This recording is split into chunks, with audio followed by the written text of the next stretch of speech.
Hey, greetings everyone, and welcome to PaizoCon Online 2024.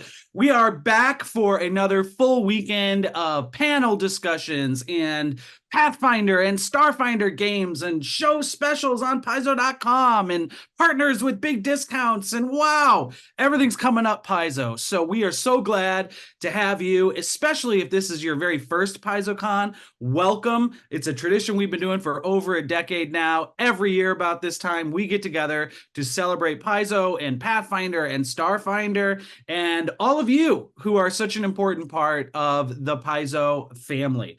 We have got a great weekend of events planned, but we also have right now, you're watching it right now, the Keynote Address, the very kickoff event of PaizoCon Online 2024. And I am your host, Eric Mona. I am the publisher and chief creative officer at Paizo, and I will be welcoming you and saying sayonara at the end after we have gone through a presentation from many, many members of the Paizo staff coming in to talk about the stuff that they work on, the stuff that's about to come out, the stuff that just came out, and stuff no one outside Paizo has ever even heard of before. So strap in and get ready because we have got some exciting stuff to talk about today.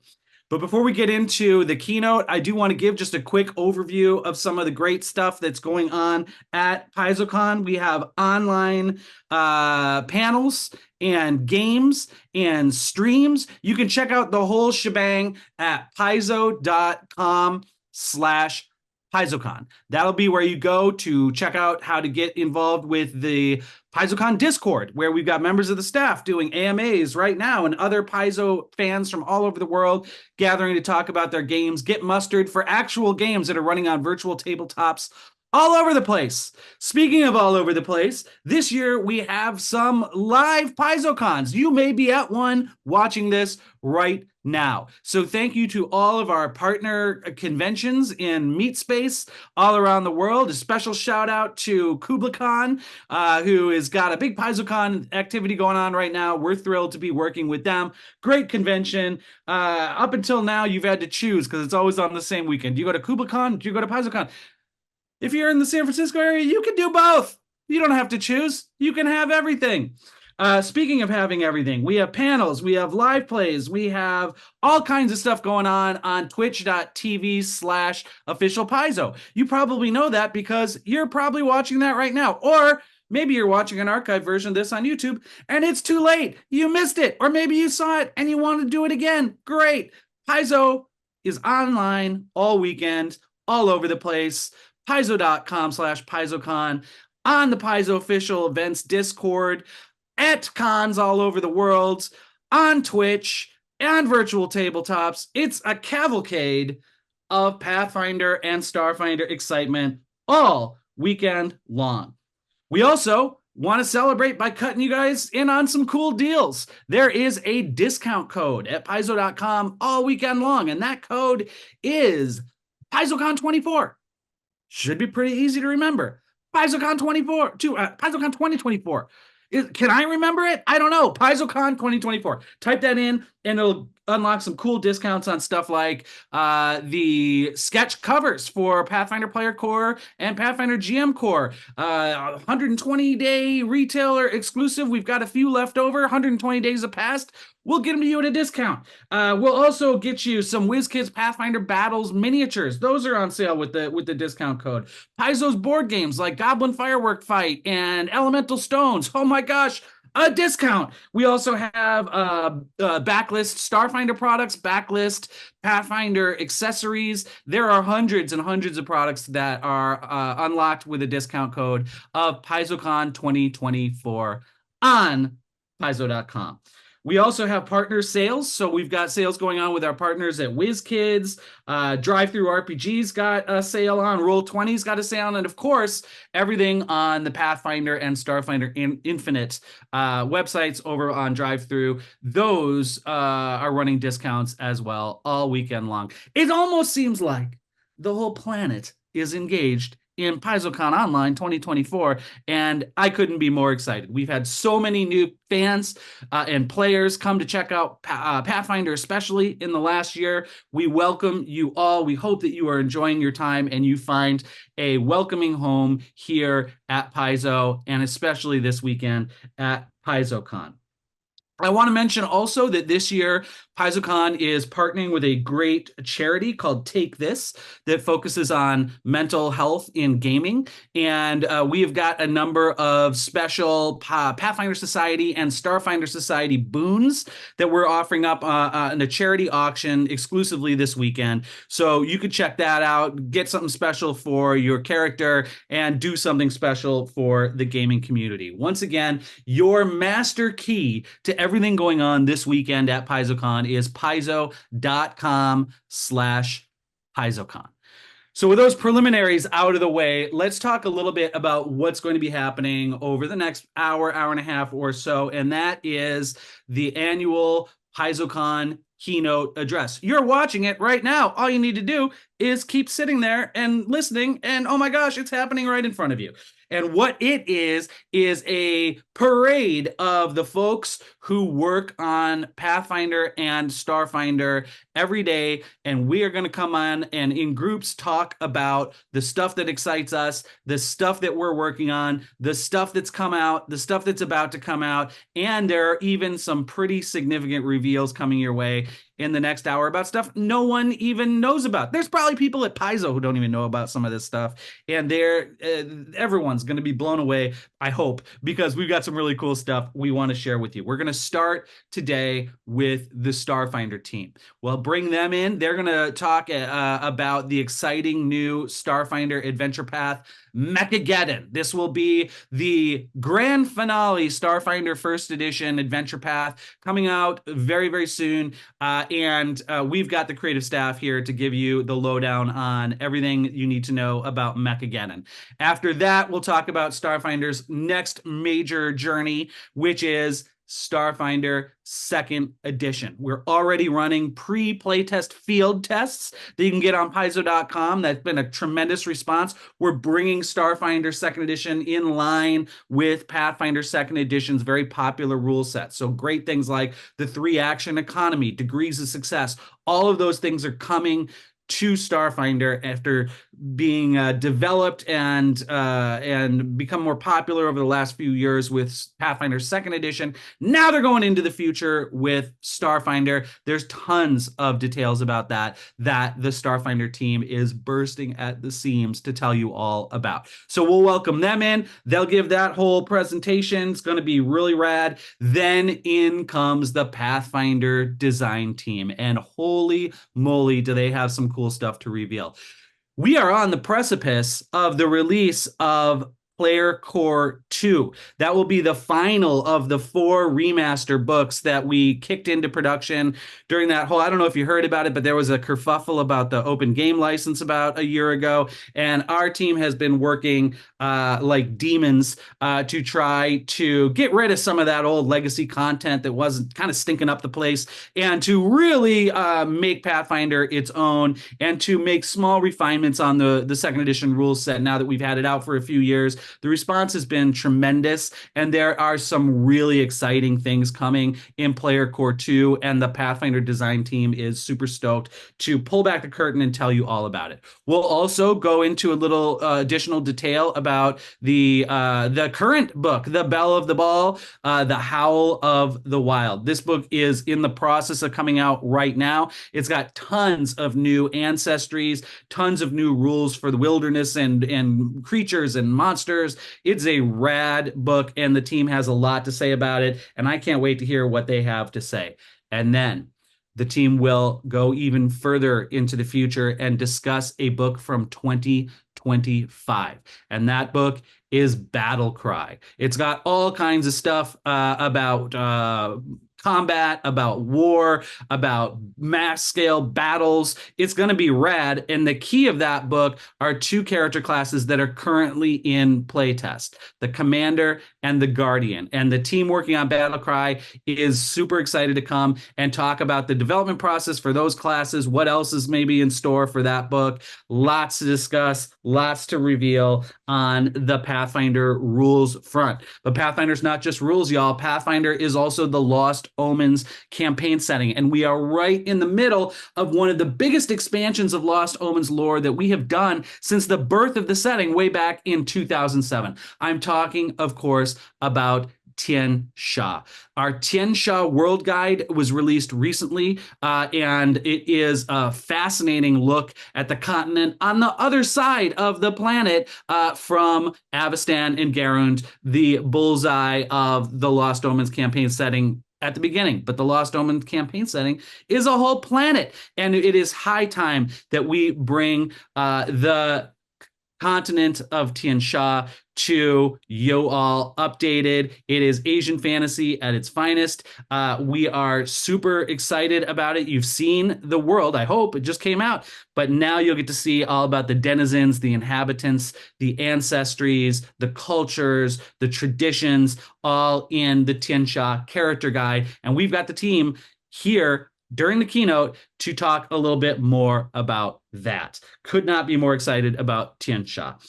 Also, holy moly, and I mean that literally, holy moly, there's a war of immortals brewing, y'all. The gods are going to war, and one of them is dead. We just revealed it's Gorum, the god of war. Oh my god, there's a war after the death of the god of war. It's going to be amazing. It's going to cross over a ton of Pathfinder releases, including adventure paths like Curtain Call or like Triumph of the Tusk. It's going to touch upon adventures like Pray for Death. It even is going to co-release with a novel called God's Reign by a very popular Pathfinder Tales novelist, Leanne Merciel, great friend of Paizo, former PaizoCon guest of honor. We're thrilled to be working with Leanne on a new Paizo novel, the first novel from Pathfinder in almost a decade, and it is going to give you a ringside seat to all of the tumult and excitement of the War of Immortals. And that War of Immortals is going to spill down the blood of the god of war across the entire planet, and it will unlock special mythic powers in key folks who interact with it. And that uncorks a whole new level of high octane play for Pathfinder. And the team is here to tell you all about War of Immortals, a huge event in the second half of 2024, something we've been working on since before the remaster, and we're just super thrilled that it's finally coming out. We cannot wait to tell you all about War of Immortals. Then after that, we've got the organized play team to come in, talk to you about Pathfinder Society, Starfinder Society, how you can get involved in an evolving shared campaign with players and GMs all across the world at conventions, in game stores, in your homes, online. Everywhere you play, you can play in Pathfinder and Starfinder Society. We've got exciting new initiatives launching for both of those campaigns. The staff that works on it every day is here today in the keynote to tell you all about what is coming down the road. That's not all. I urge you, stick around, because after that, we have a big announcement, like a big announcement. There's a big thing coming that we haven't talked about at all until right now. So stick through this, my friends. Enjoy the presentation and await a big announcement. And then I'll come back at the end and we'll say farewell. But for now, pop a Mountain Dew, get relaxed, and get ready for PaizoCon Online 2024's Keynote Address, starting with the Starfinder team right now. Well, thank you, Eric. Hello. Hi, everyone. How are you? Well, you don't get to ask that. We're pre-recording this. So, hi, everyone. My name's Thurston Hillman. I am the Managing Creative Director for Starfinder. And with me today is... Jenny Jarzabski, Senior Developer for Starfinder. Hello, everyone. and we are here to talk about upcoming and actually just released products for the Starfinder brand. So starting us off, Jenny, you maybe have a project you want to talk a little bit about, just a little. Just a little bit. I'd love to talk about this project. So for a while now, you've all been hearing a lot of hype about Mechageddon, an upcoming and now fully out and available for sale on Paizo.com and at your friendly local gaming store. Do, do, do, The do. grand finale for Starfinder First Edition. And Mechageddon is a 184-page epic adventure path for levels 3 to 18 that use the mech rules from Starfinder Tech Revolution. When you play Mechageddon, you'll be leveling up 2 characters, your hero and your own mech, which could be one of several examples provided in the mech catalog or your very own custom machine. We're going to talk a lot more about Mechageddon and do a deep dive along with the adventure authors this coming Sunday at 4 p.m. here at PaizoCon Live. So you can also go on Paizo.com and watch the trailer, download the free player's guide to learn more about creating an adventure or a hero suitable for Mechageddon and a mech too, of course. And also play through some free encounters on our blog. All of that is available on Paizo.com, as well as the book on sale. But yeah, we're super excited to start talking more about that because that is kind of us sending off Starfinder First Edition with a big bang and just something we've been working on for a long time. You can see this great art that we have here. This is not the cover. Yes. Cover's super awesome, and you can see that plastered all over Paizo.com, but here you can see this wonderful art from inside the book that I just really wanted to show off, and there's tons more of it as well. Yeah, it is a great read. It is a great adventure. Goes to the highest levels we've done before. Jenny, is it true that there are mechs that can transform into starships in this? It's true. Is it true that there are mechs that maybe are possessed by demons? It's true. Is it true that there is a mech dating simulator in this? Oh, maybe not. Okay. Maybe not, but there are some Oh. interesting GM tools that you can use in this game. So if you thought that sounded cool, you might not be as far off the mark as you think. So you should really check out Mechageddon. Yeah, check it out. It's out. It's lovely hardback adventure path. All of our adventures going forward are going to be in this lovely hardback format. So look forward to more of these. Absolutely. But now I think we have to hand it off to ourselves. Hey! So over to ourselves. Hello again, everyone. We're here to talk more about our transition into the Starfinder Second Edition. As we've referenced before, our team's been working really hard on the Second Edition playtest rules. We're getting ready to ship those out to you and have those ready this coming August, which is so exciting. And we'll have a lot more announcements at Gen Con on that line. But we are going to be delving into the playtest and Second Edition a little bit more at PaizoCon Online this year. We're going to have a few panels. Right now, you should be able to see the playtest rulebook cover, art by our own Kent Hamilton here. So good. It's so good. Oh my God, isn't it? Like, it's gorgeous. It's so great cool. when we get to steal our concept artists to do cover art for us. It's like double dipping. It really is. It's an extra treat that we only get every so often.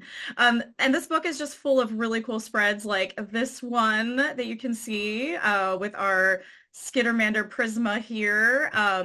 Playable Skittermanders, and this is a huge deal for us. We're changing up the layout of how some of these pages looks from, say, what you've maybe used to in like Pathfinder presentations of ancestries.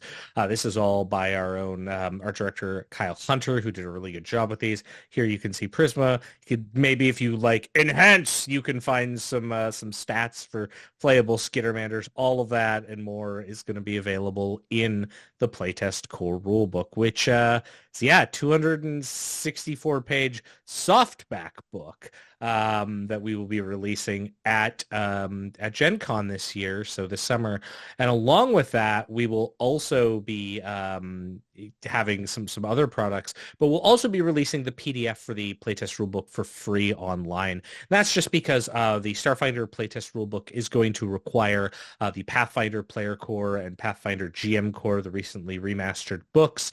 That's because we wanted to cram as much new stuff into the book as we could so that we could get as much testing without basically printing rules that you might then own 3 times. We're trying to get all of the new rules in here, test out the system so that for next year, 2025, we will be releasing all new Prime core rule books for a 2nd edition Starfinder. But really, we're looking forward to the playtest period that's coming up right now. Absolutely. And if you want to know more about that, maybe get some more spoilers and like sneak peeks into the playtest, you should stick around for the panel right after this keynote. We'll be back with the whole Starfinder team, and we'll be talking a little bit more and showing off some more spreads and art, little goodies for you. Oh, 1 sec. Nostralamus is telling me something. Yeah. Oh, I think Nostralamus wants us to talk about adventures, something we haven't quite talked a lot about yet. Along with our playtest core rulebook, we will be releasing some playtest adventures. These are going to be 64-page softback adventures to go with the playtest. The first one, written by Paizo's own Jenny Jarzabski, who's right here with me. The first one is going to be A Cosmic Birthday, and that is meant for a first level party. You're going to see the cover right here for it.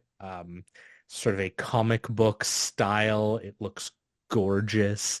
Very, very excited for the content of this. Do you want to tell people a bit more about this module, Jenny? Yeah, Since you wrote it. Yeah, I just wrote it. And Mike Kimmel on the Starfinder team did an excellent job of developing it and making it the best it could be. Other than having this truly excellent art that is just, the gal and NB's day out on the battlefield, A Cosmic Birthday does something really cool, which is exploring a major setting event that starts out Starfinder 2nd edition with a bang. Specifically, that is us exploding planet Octarn and hatching something completely new and never seen before from the planet. And in this adventure, and yes, this is a slight spoiler, but it occurs at the very beginning, you experience this cataclysmic event as it happens on Absalom Station. You and your party get to survive this event. You make a lot of friends and allies in unlikely places and weather the storm in a cozy but downtrodden little neighborhood called Little Akaton, get a little time getting cozy with the locals. I think you'll have fun there. But in the end, of course, you have to save Absalom Station from further disaster. I won't spoil any more for you because it does get pretty weird. But yeah, if you're interested in being there when Starfinder as a setting changes forever, the playtest, the 2nd edition, get it? I see what you did there. Yeah, you see what we did there. If you want to be in on that then and experience that for yourself as a character, please play this adventure. We had a lot of fun. I had fun writing it. Mike and I did a lot of work trying to polish it, make it better, and really just create an experience that hopefully will be good for you even after the playtest. Just a really good story to play through that will get you in and have that connection to Starfinder's lore, but also just, play it for cool cosmic horror and creepy monsters. Play it to go poke around in these extra planar, weird flickering tunnels down in Absalom Station and meet all these kooky locals and find your own place in the neighborhood. So yeah, please check it out. We'll have more about that in the panel too. Yeah, but that's not our only adventure, is it? God, no. We have plenty more. What else? Adventure. What else do we have coming up? Well, somebody else who's here wrote another adventure. It's called Empires Devoured. It's a little bit of a higher level romp, and it was written by our own managing creative director, Thurston Hillman. Hello. Also, look at this cover. Let's look at this cover art together. It's I majestic. am so happy with this cover art. Astute Starfinder fans may recognize some of the NPCs on the cover here. These are two NPCs who've had some prominence throughout our Drift Crisis event and Ports of Call in First Edition. But now, Empire's Devoured, much like Cosmic Birthday before it. This is an adventure that's going to be a setting event. It's really going to put the players and their characters into the throes of a major setting event. This is a higher level adventure. This one's going to start at 10th level. This is intended for us to do some play testing of a bit of higher level content, get us a bit of a bird's eye view at some of that higher level elements of the game. And this is going to set the scene for something that's going to be very prominent in second edition, a war between the Aslanti Star Empire and the Veskarium. And we're going to see the first salvos of that being fired in this adventure. Really, there's too many spoilers to go into right now. We'll be talking a little bit about it in our subsequent panels, but this adventure is going to release in October, so 2 months after the sort of Gen Con release window with Cosmic Birthday in the core rule book. This will be the third of our physical products that we're releasing for the playtest period. And much like Cosmic Birthday, one thing we do want to say about the modules that we are doing here is we're trying to take a little bit of a back step from doing stress testing. You're not going to see like wave encounters or really like hardcore stress testing of certain types of mechanics like the fight until you die type things. We have a system with the Pathfinder second edition engine that we know works. What we're testing are the components in there. So really we want these adventures to feel like the types of adventures that you're used to from us here at Paizo. Really strong narrative, entirely new art, everything really just focusing on these setting events, but being evergreen. So we really hope that these are going to be modules you're going to want to come back to and play even as the new edition starts off. So those are all going to be released, in that window. But along with that, we have another little fun thing to talk about. Actually, I've got a copy of it here, but you're going to see it on your screens. It's Second Contact. Oh boy, look at this. This is our free RPG Day product, Second Contact. So this is going to be a mini alien bestiary type book that's going to have all sorts of cool critters in it, all sorts of unique alien monsters and whatnot to throw into your campaigns. If you want ferrofluid oozes or glass serpents, or laser wolves, as I hit the mute button in my own excitement. Also, a little glitch gremlin got involved. Actually, I was on the glitch gremlin page. See, this is me being like, I'm showing art secretly here because I've got one of these copies already. Might as well. Second Contact is going to be a perfect accessory for you to have for your games of Starfinder and your playtesting games of Starfinder second edition.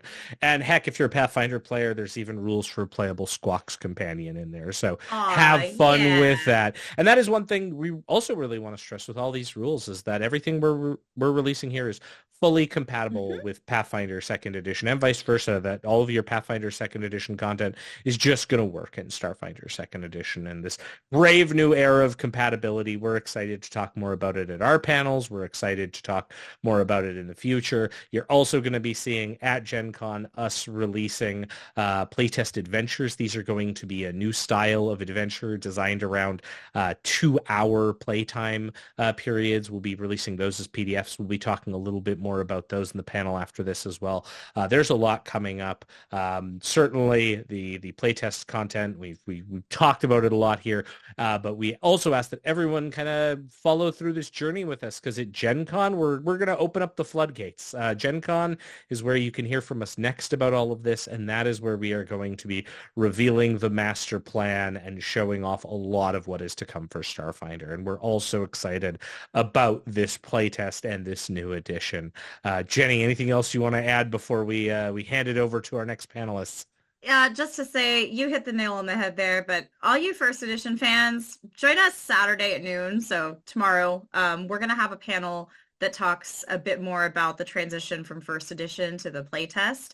And we might have a look at some special unreleased content just for you. So come see us for that. Just a bit. And of course, we want you on board with the playtest too. So come for Mechageddon on Sunday, and we'll talk more about that. But other than that, that's it. I think we can hand it Wait. off. Nostralamus. Nostralamus? Nostralamus says that the Pathfinder rules folks have some things to tell you about. So we're going to listen to Nostralamus and hand it on over to them. Thank you, Bye Nostralamus. Bye, everyone. Hi there, everybody. I'm Jason Bullman, Director of Game Design at Paizo, and today I'm here to talk to you about the Pathfinder role-playing game Remaster project. You know, early last year we had a bit of a challenge with the open game license, as some of you may have heard. And as a result, we decided to move away from that license and move to our own license, the Orc license, a license that allows us to keep Pathfinder fresh and new for years to come. With that came a number of challenges. We needed to re-release the core of the game, and many of those books are on your shelf already right now. This time last year, we were just talking about them as a dream of what was about to come. Now they're almost all out. The Pathfinder Player Core, GM Core, and Monster Core are probably all sitting on your shelf right now. But if you haven't picked them up, you can get all of those at Paizo.com right now. You can get the hardcover, the PDF, the Leatherette Special Edition, and the Pocket Editions. All of those are out right now, except for the Monster Core Pocket, which is coming out soon.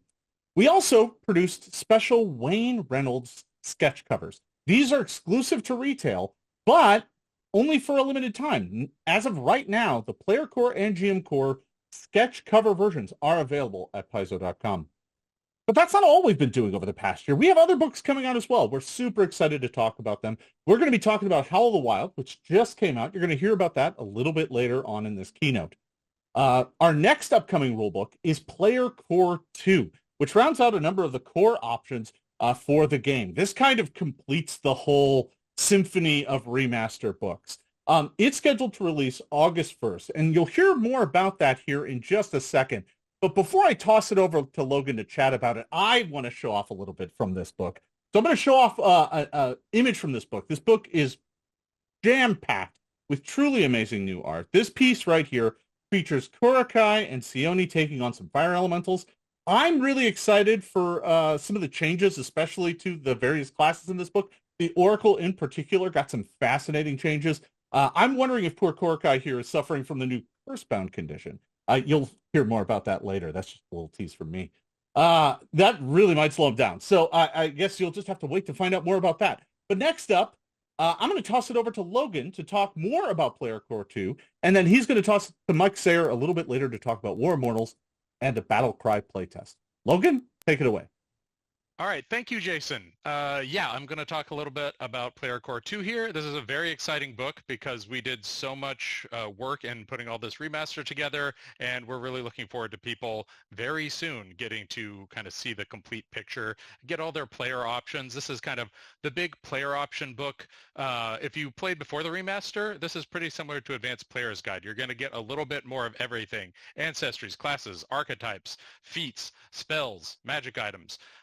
That's going to just like round out your options for your characters, remaster some stuff in some really cool and fun ways. And first off, I want to talk a little bit about the ancestries, which will appear on screen magically. These ancestries are the remaining ancestries that originally appeared in Core Rulebook, Advanced Player's Guide, and the Lost Omens Character Guide, and one little extra, which is the Tripkey, who originally appeared in the Mwangi Expanse book from the Lost Omens line under the name Gripply.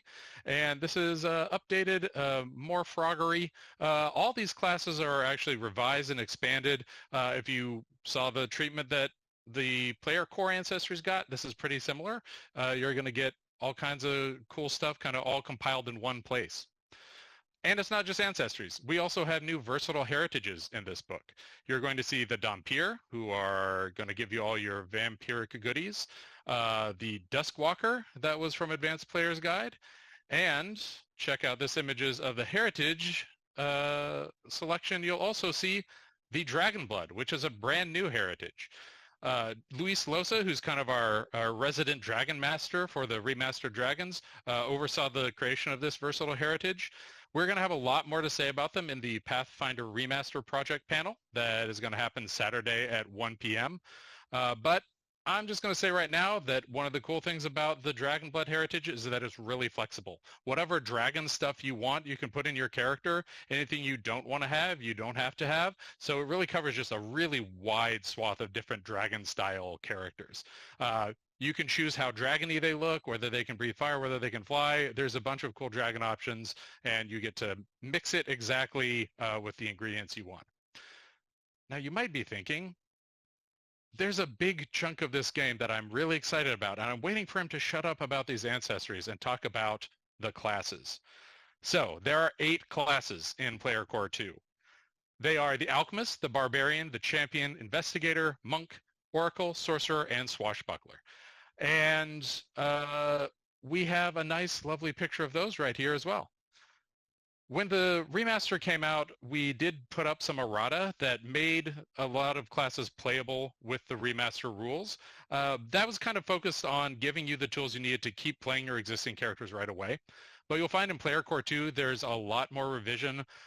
We had a lot more time to kind of look into them, issue some improvements, restructure them, and really improve like how they express their themes, how they play at the table. Everything was on the table when we were doing this process. We made some pretty major changes with some of them that I think people are really going to love. The biggest ones to get changes were the Alchemist, the Champion, and as Jason hinted about a little bit ago, the Oracle. Every class got some cool changes though, and once again, we'll talk a little more about those in the Remaster Project panel and give you some really good spoilers about those. If you're interested in Player Core 2 already, you can go to Paizo.com and order all those editions, the same slate that Jason was talking about, or go to your local store if you want that sketch cover. We really recommend that you talk to your store in advance and ask them to order one for you to make sure that, that you get it when the book releases. So once again, that panel is going to be Saturday at 1 p.m. Pacific time, and we're going to give you all that information. And Jason's not the only one who gets to give you a little treat and a little teaser, because I'm going to tell you at that panel, we're also going to be announcing an unannounced book that's going to be coming up and give you a few details on that. So be there if you want all that information. Now I'm going to throw it over to Michael Sayer, who's going to tell you a little bit about some other stuff that's going on right now in the rulebook sphere. Thanks, everybody. Hey, I am Michael Sayer, and as Logan mentioned, I'm here to talk to you a little bit about where we've been and where we're going specifically as it regards playtests. Late last year, we did a playtest for War of Immortals, a book you'll be hearing about a little bit later in this keynote, where we playtested the Animist and Exemplar classes. Check out this rad art from that book. You should be seeing a picture of the iconic Animist Samo and her good buddy, the iconic Exemplar Nahoa, doing battle alongside some orcs against an undead horde, and that speaks to both the ongoing story that we have for War of Immortals and a whole bunch of other little things that you'll get to discover as we go through the course of this event. That playtest was awesome and amazing. We had all kinds of feedback and participation from you all, so we love you. Thank you so much to all of our playtesters and customers who participated. As a result, you're going to see some cool new expansions, a bunch of new icons for the Exemplar, as well as some new animistic practices for the Animist, where we completely revamped the subclasses that people weren't super big fans of in the playtest and replaced them with something a lot more flexible and interesting. The War of Immortals playtest, we thought was a big record-setting deal. We had some really cool numbers. I'm going to throw one at you. Over 17,000 characters were built in Pathfinder Nexus, the character building software hosted by our pals at Demiplane. But it got even crazier because we have a playtest going right now for Pathfinder Battlecry, an upcoming book. And the one thing that you know about this book that we have shared with you so far is that it contains the Commander and Guardian classes. Those classes have been blowing it up. We have already set record numbers of downloads.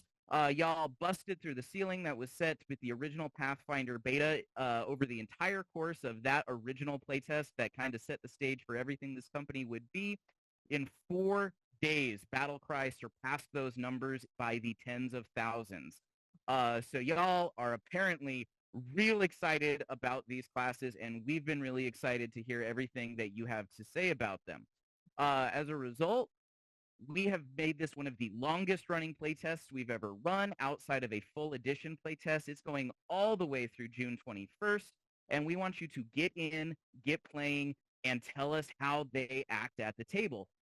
One of the exciting things about this long-running playtest is that right now at PaizoCon, there are all kinds of organized play games going, and you have the ability to try out the Commander and Guardian live and in action, and then tell us how they do.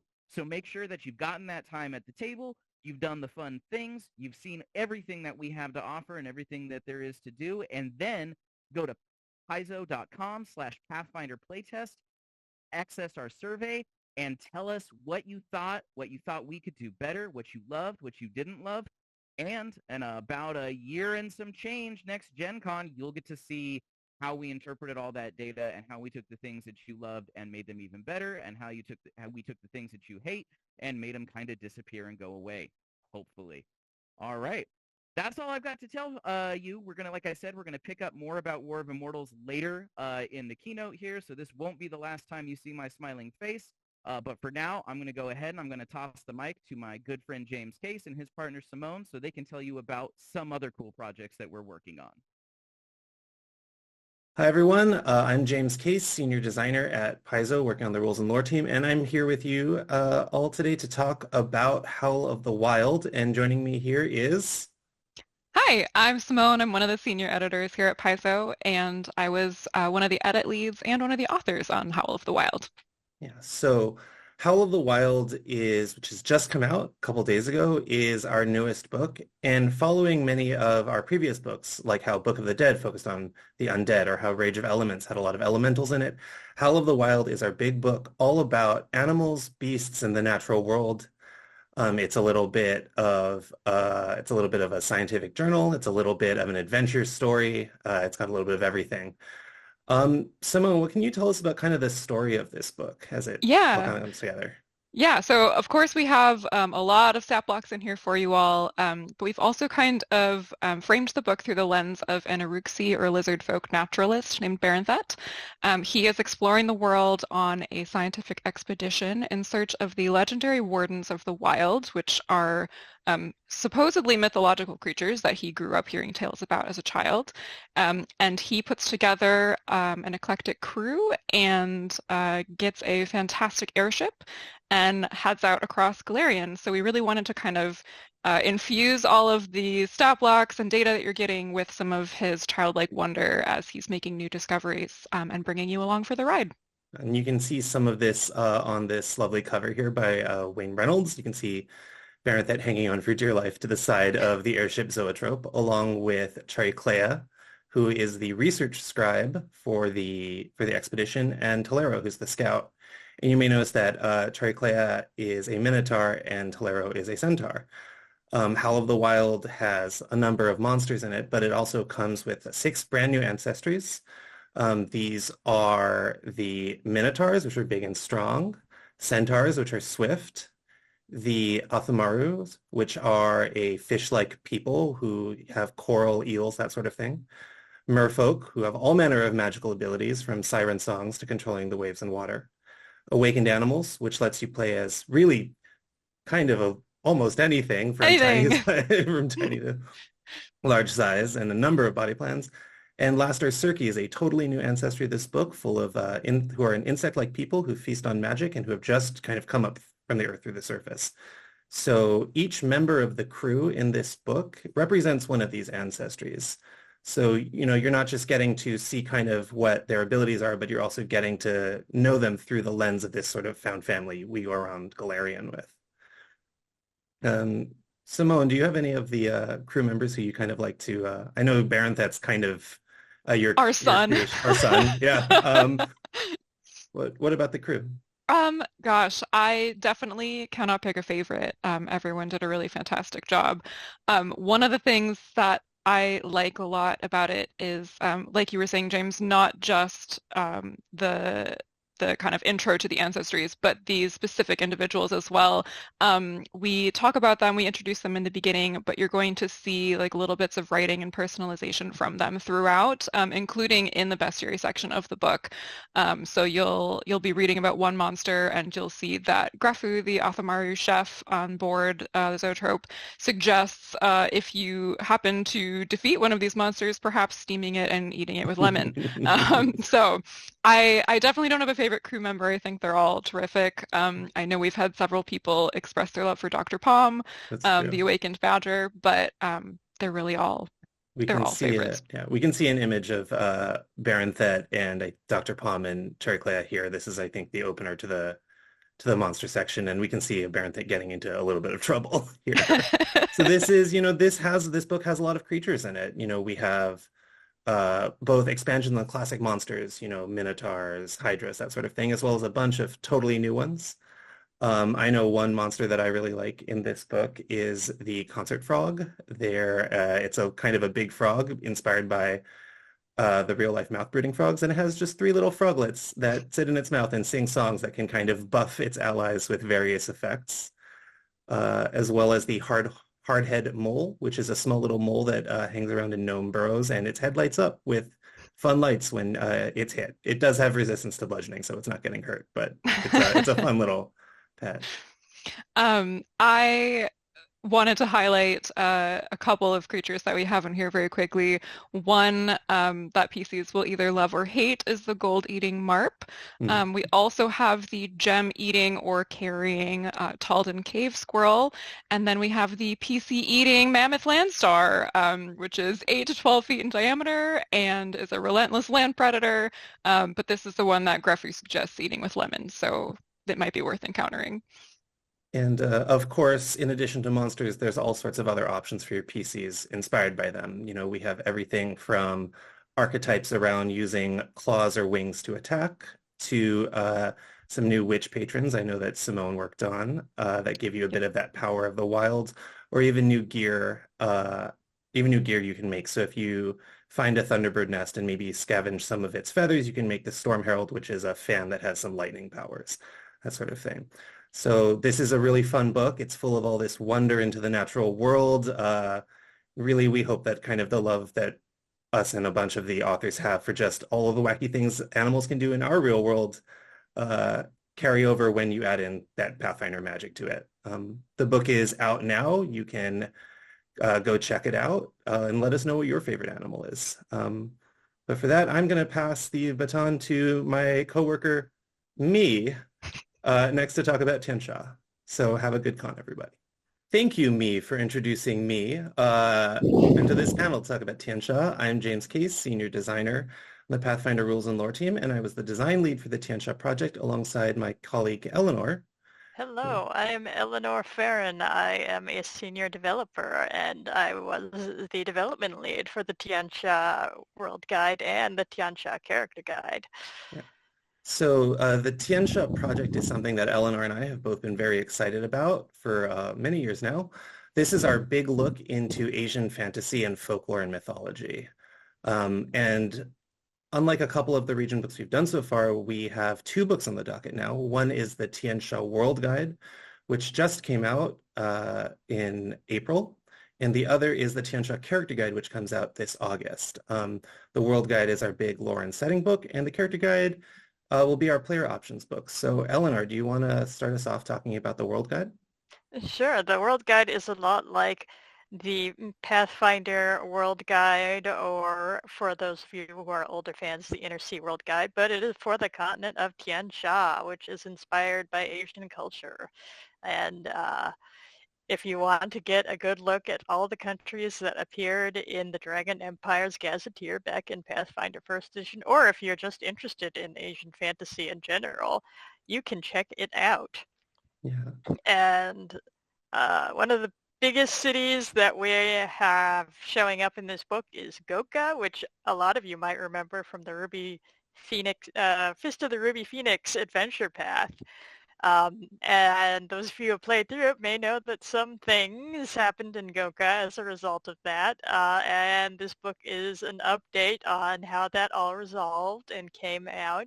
And it's also a good cosmopolitan view of Tian Xia as a whole, because much like big cities in the real world, lots of people want to go there if you want to be anyone. So you can find horse riders from Hangul, or very attractive Korean men who sing in boy bands, or um, pottery makers from Hwangat. Yeah, we have really we had such a large author pool for the Tianxia World Guide and for the character guide as well, and really kind of from all walks of, all walks of life, from people with different specialties, whether that's something academic, or whether that's some like cultural knowledge, or even people who speak a lot of languages, who contributed to kind of naming everything in ways that are very kind of fun takes on mythology, but also have a good Pathfinder spin. But we unfortunately can't go through every region here, just because it's such a large continent. But Goka is a really good snapshot into this kind of cosmopolitan view, of Tian Xia, and it's rebuilding, and it has stuff from all over. You have sparkle tea served in kopitiams next to arcades where students maybe spend their time playing alley bashers instead of maybe studying for their tests. It's a good look at everything. And of course, this book also comes with a look into the various deities and monsters that you have in Tian Xia. On the deity side, Tian Xia has its own pantheon. Some of them are gods from the inner sea that maybe take on a slightly different form in Tian Xia, like Pharasma is depicted in a kind of judge of the dead sense, or Desna may be depicted as a giant moth. But we also have some new deities. I personally really like Megura and Rithru, the gods of lovers and rivals, who are always in competition. Do you have any deities you particularly like? Lady Jingxi is there, who I think a lot of people like and sympathize with because her husband sucks. But she's also got her own specific thing about the beauty of transient moments. But also her husband sucks, and a lot of people, I think, sympathize with that. Lady Jingxi is the husband of our tempestuous storm deity, Heifeng, so those two characters are always fun when they get together. And of course, once you've had a chance to look through the World Guide, it's out, and it has a number of nations, a number of deities, inspiration for characters. Maybe you'll want to make a character of your own that comes from Tian Xia, or might have lived there, or might be somebody from far away who's visiting for the first time. There's really any way to approach it. And for that, we have the upcoming character guide, which we'll be talking about a lot this weekend, which comes out in August. The character guide has a lot of new player options in it from new backgrounds. I personally like the professional letter writer background. I think that's a fun one. But one of the big things coming is, again, 6 more ancestries. We're publishing a lot of ancestries this year at Paizo. And we'll be talking a little bit about where you can see some information on them, on some of them later. But one I think we want to talk about right now is the Wayang. So Eleanor, what are the Wayangs? Oh, well, they're based on this type of real-life Javanese and Southeast Asian shadow puppetry. And unsurprisingly, the Wayang in our setting are from the plane of shadow, the netherworld. They had some problems because the Velstrax came into the netherworld, and the Velstrax aren't good neighbors. So they decided to check out this other place they saw that was full of shadows. But turns out that was just Galarian after Earthfall, when the meteor kicked up all the smog and ash and everything. Eventually the sky is cleared up, and the Wayang are like, oh, well, this sucks now. But they decided to stick around and help people because they believed that everyone should be free of really sucky things like Velstrax or anything like that. And Zon-Kuthon and the Velstrax also have a presence on Galarians, so they want to sort of prevent that in every plane of existence, not just their own. And they're very interesting. They sort of take on roles kind of in the same way that shadow puppets do. Like they can do specific dances or channel that kind of it was really cool to go back into, so the Wangs came from first edition. We have some ancestries that are totally new in this edition as well, but the Wangs are one of our returning first edition ancestries, and it was really cool to go in and give them a lot of very specific feats using that, more robust second edition architecture. They have something called Dance of the Jester. You'll see this recurring theme in their abilities where they use specific dances to affect the shadow of themselves or their enemies. The Dance of the Jester lets them control their enemy's shadow, which means that they can puppet their enemies around by dancing. It's a fun one. They also have a number of abilities revolving around the Pusaka, which is a sort of ancestral heirloom that has a spirit in it, and it has magical abilities of various kinds that the Wayangs can uniquely activate, leading up to one of their capstones called Sever the Dreaming Shadow, which cuts the opponent's shadow away and turns it into, a shadow spawn that tries to run away. And as long as it's doing that, the opponent is in a dreamless slumber. So good fun stuff there. We also have a number of expansions of existing ancestries, whether that's a new heritage for puppets that draws upon Skumogami, whether that is some of the new sprite heritages coming out. And we also, of course, have some new player options, archetypes, and that sort of thing. So Eleanor, there's one we're going to talk about today. Well, yeah, we've mentioned hybrid magus studies, but we also have an archetype known as the familiar master. It's the familiar sage, but you can connect it into the familiar master archetype as well. And this draws on a lot of magical traditions in East Asia where these people would summon up powerful spirits and have them do their bidding, and that was sort of how they did their magic or something, assuming you didn't screw up and your familiar didn't eat you. Well, the archetype doesn't let your familiar eat you unless you talk to your GM about it, but it does let you do cool stuff. Like, I believe you can merge with your familiar to turn into a phoenix. It's something like that. Yeah, I think that this, I really like this art here. It seems very kind of Onmyodo kind of inspired. This really leans into the kind of the magical side of the familiar being a magical beast. You have abilities like, I think this one here is called Seal of the Golden Dragon. It lets the familiar wrap itself around you and share resistances to protect you. You also have things like lightning rings, where the familiar turns into lightning armillary, goes around you and adds electricity damage onto things. And as Eleanor says, you can also use blazing conflagration to turn into a giant phoenix with it.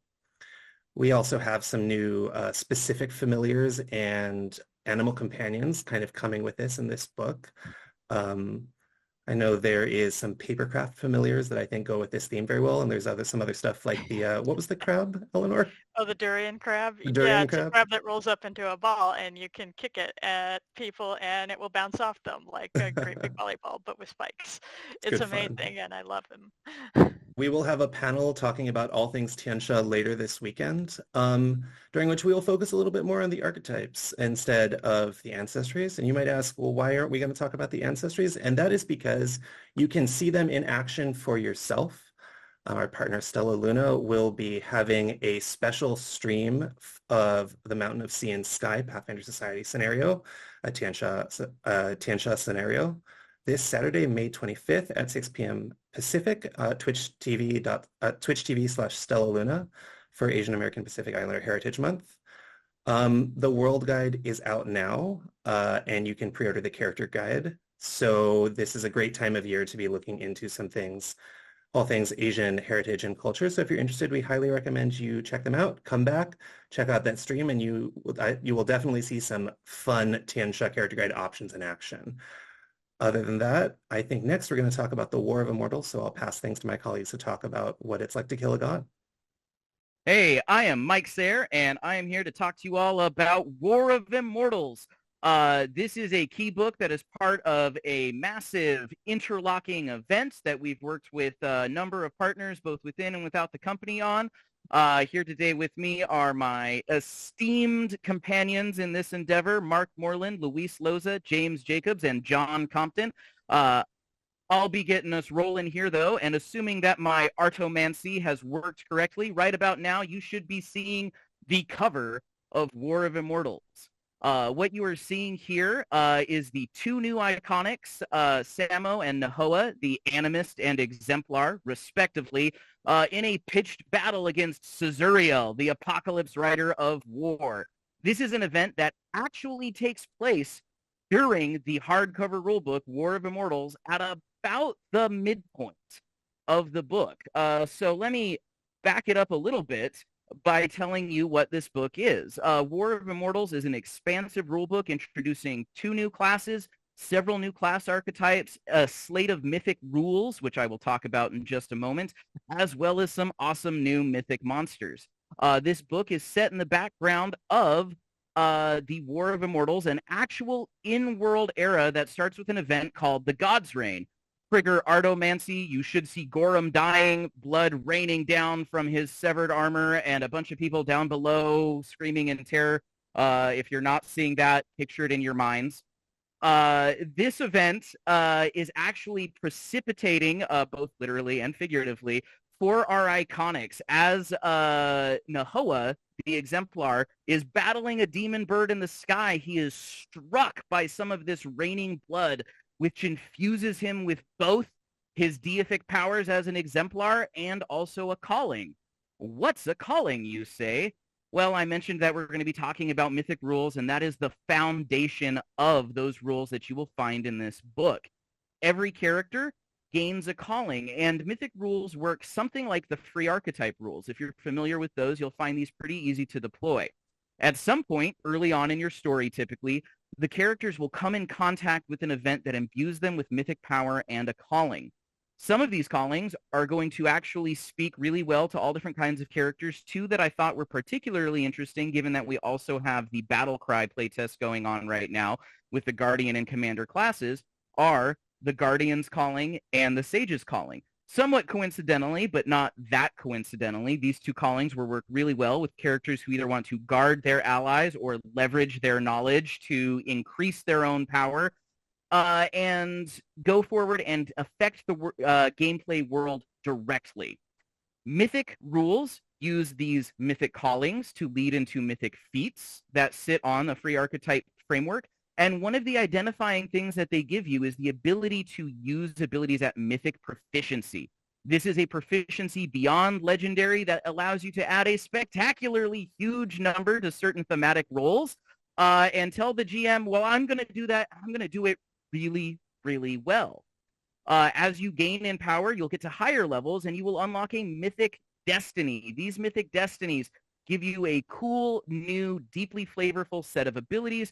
We've talked a little bit about a couple of them before. The one that I decided I was going to tease today was the Prophesied Monarch. This is for a character who wants to be something like King Arthur or some other legendary ruler who is going to gather their knights around them and take off into the world and build a legend for themselves, changing everything they touch along the way.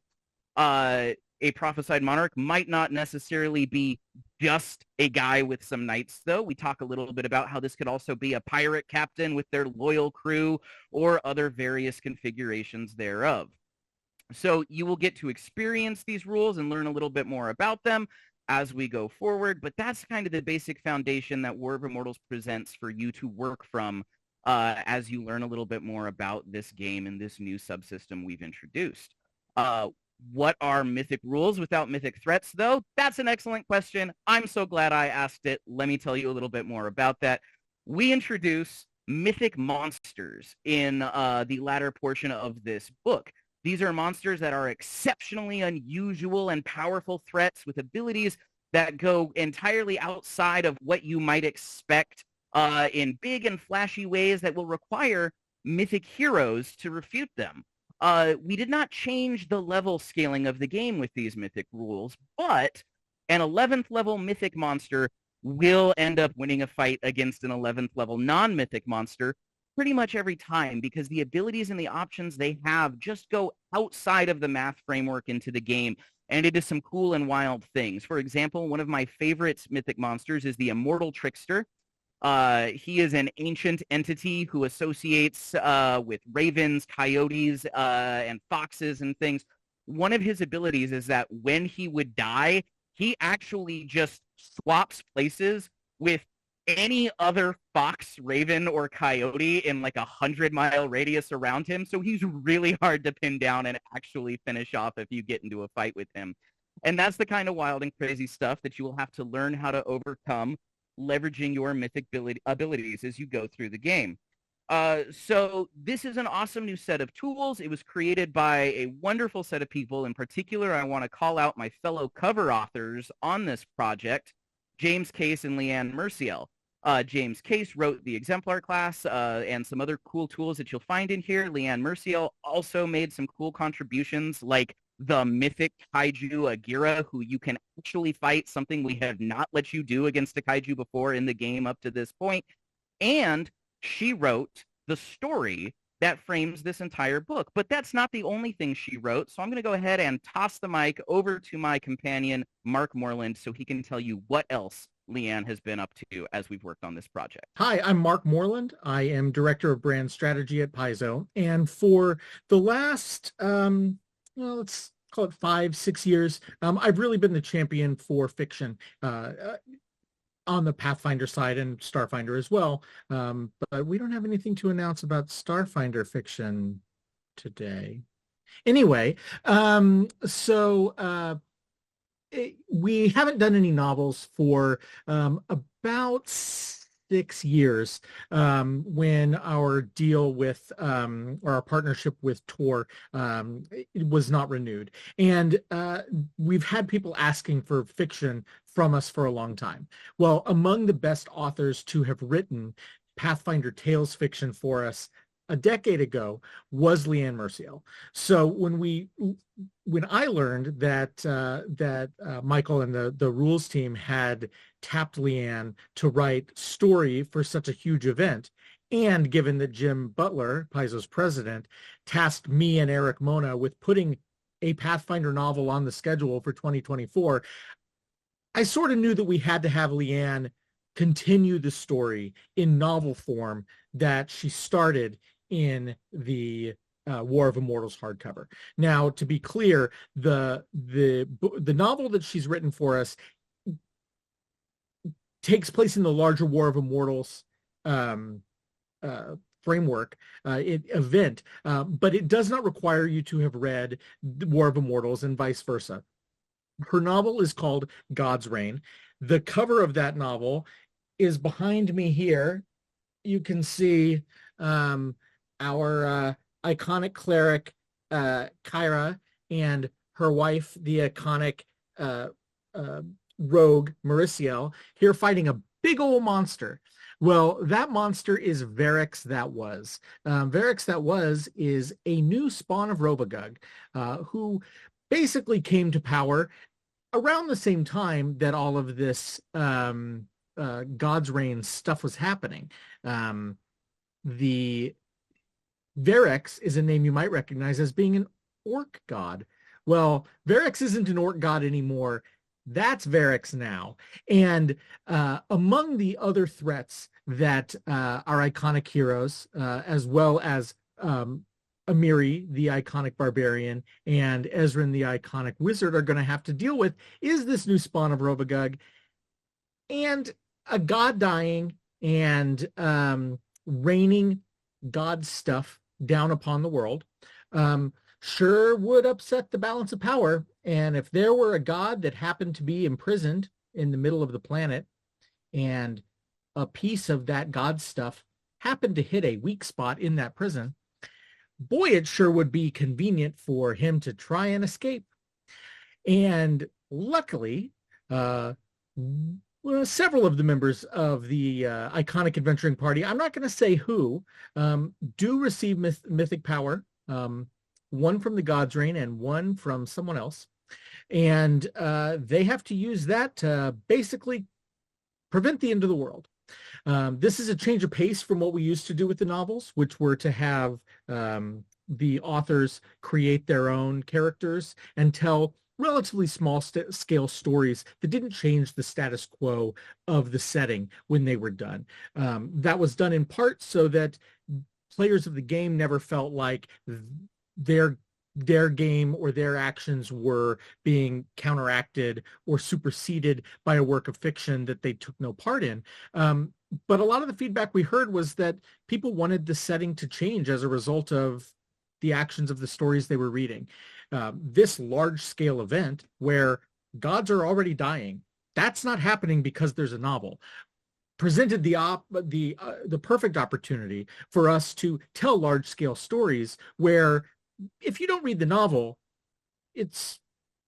your game still makes sense if you're playing in the larger continuity of the setting. But if you want more context for what's it like getting hit by a god spark, or what's it like to witness a god dying, that you can get that perspective from God's Reign. God's Reign will be coming out in November. It will be accompanied by 2 prequel or prologue ebooks in September and October. Those are the collected God's Reign prophecies by Aaron Roberts, which will contain new material that did not appear on the Paizo blog, as well as Before the God's Reign, which is a collection of existing as well as new material featuring the 4 iconics in the book that will allow new readers to familiarize themselves with them, with their past exploits, with the setting, in the lead up to the God's Reign novel itself. God's Reign is about 300 pages. We're just shipping the advanced reader copies to reviewers. They've probably already gone out by the time this video will go live. Let's hope that it does. And it's, if I say so myself, I think Leanne's best work.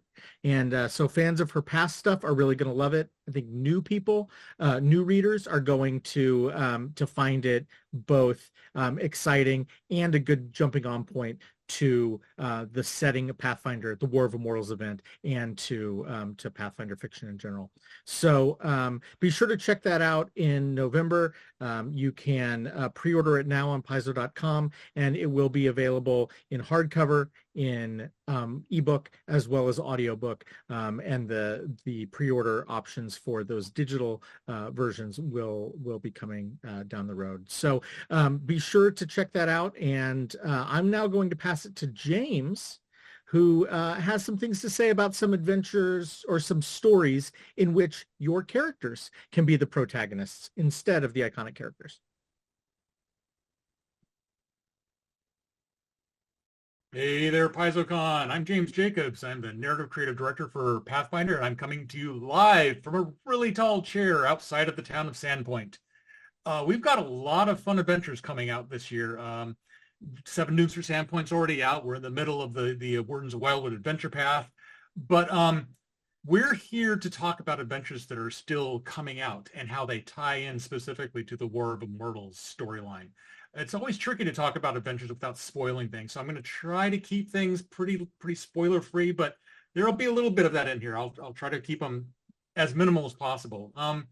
First of all, our standalone adventure line going forward is now going to be always a 128-page hardcover adventure. So we're going to have a lot of room to tell all sorts of really fun standalone stories, things that focus on like big events or, key points in an adventuring career, or maybe even do some sort of anthologies, some other types of experiments that we can't really do as well in a adventure path format. And for example, our first standalone adventure coming out later this year is a adventure called Pray for Death. Here's a cover of this upcoming adventure. It's by Vanessa Hoskins. This is a good example of something we probably wouldn't do that often in an adventure path, because in this adventure, your characters are going to play evil characters. They're going to be playing Red Mantis assassins, to be specific. And you are getting caught up in sort of a conspiracy. A set of things are going on involving the Red Mantis assassins. And you've got to navigate all of this stuff going on. And it's for pretty high level characters. You'll end up at the end of this, I think, 18th level. So it'll start at about 14th level, I think it is. There's been a lot of stuff going on. But in this adventure, you're going to be going through different parts of the world on these missions. While it is for evil characters, it's not one that you're going to be reveling in being mustache twirling vile people, but you're assassins being hired to go kill someone. So one of the things that's really exciting about this adventure that I'm kind of nervous about saying this, but we're just going to rip the Band-Aid off. We've mentioned before when we said that Gorham is the god that dies and kicks off the events of God's Reign and War of Immortals. Well, that happens on screen in this adventure. I'm not going to say where, I'm not going to say how or what happens, but if you play through this adventure, your player characters are going to witness this event that kicks off the entire storyline to follow. Sorry if that's a spoiler for some of you, but trust me, there's a lot more going on in this adventure than just that. So that's Pray for Death. We'll have more to talk about our standalone adventure lines as the year goes on. We'll maybe talk a little bit about it later on in PaizoCon in different panels as well. But in the meantime, now that we know Gorham dies on screen in Pray for Death, we can move on to the adventure path line. The next adventure path we're starting in the middle of the year, around Gen Con, I believe, is Curtain Call. We got, I think, the first cover of that here for you to check out. Curtain Call is a high-level adventure path, starts at 11th level, goes all the way up to 20th level. And the idea of Curtain Call is sort of different than what we've done for a lot of our adventure paths. I've kind of joked around that this is the closest we come to an adventure path where you can almost finish the entire thing without ever rolling for initiative. There are honestly a lot of fights in here, but the idea of Curtain Call is that you are a group of adventurers who play through something from 1st to 10th level. Maybe it's Abomination Vaults, maybe it's some other campaign that you built on your own, but whatever it was, you have established your characters as being heroes of the region. And a famous director hears about this and approaches your group and says, hey, you know, it'd be pretty fun if we made an opera based on your adventures with you helping to write it, to produce it, maybe star, maybe not, but just help me get it off the ground and get it going. So this is the adventure path where your player characters put on, produce, and show an opera in the town of Kintargo. And again, this is a 3-part adventure path. It starts at 11th level. The first volume is Stage Fright, written by a fan favorite, Richard Pett, who has been writing adventures for us since the very second volume back in Rise of the Rune Lords. Second adventure written is Singer, Stalker, Skinsaw Man. That's written by Kendra Leigh Speedling. That's an adventure that is probably the longest of the 4 because it covers 4 levels. And then it wraps up in Bring the House Down, written by Sen HHS. Now, while you're putting on this opera, there's going to be a lot of whimsy and fun times and stuff like that because, you know, going off to do theatrical productions, there's all sorts of shenanigans you get into. So that'll happen for sure.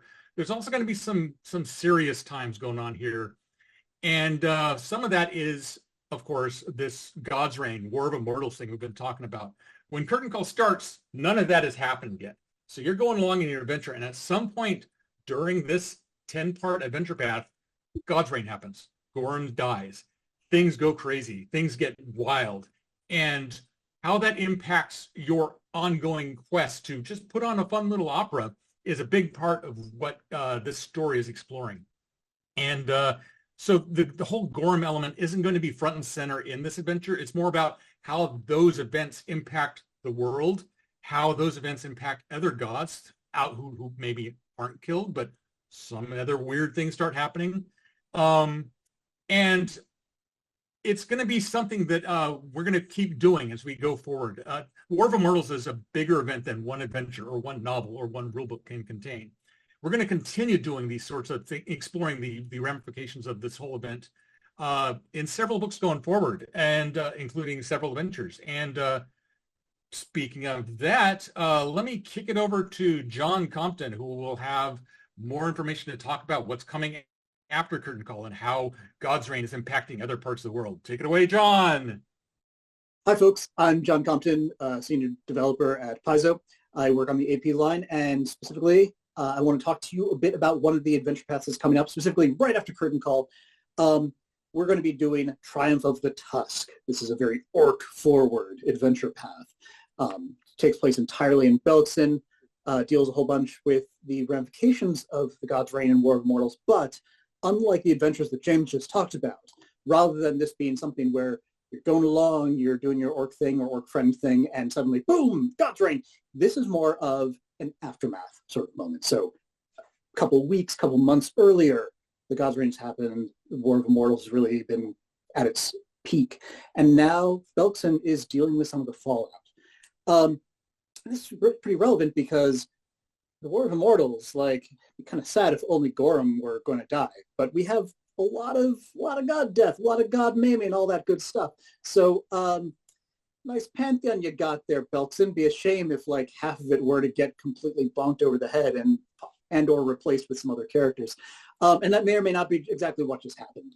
So Belkzen is going through a lot of soul searching, sometimes literally, as they figure out what exactly is it that this means for us now that roughly half of our pantheon has exploded in some illustrious fashion.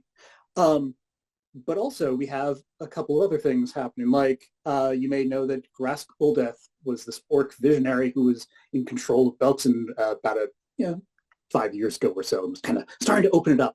He died horribly. Fun trend in Belkzen, apparently.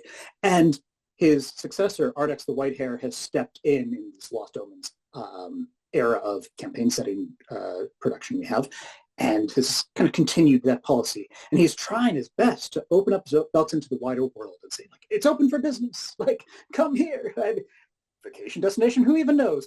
But he's trying to make it into something more. And he's doing that by inviting dignitaries from all across Avestan and then the setting as we know it.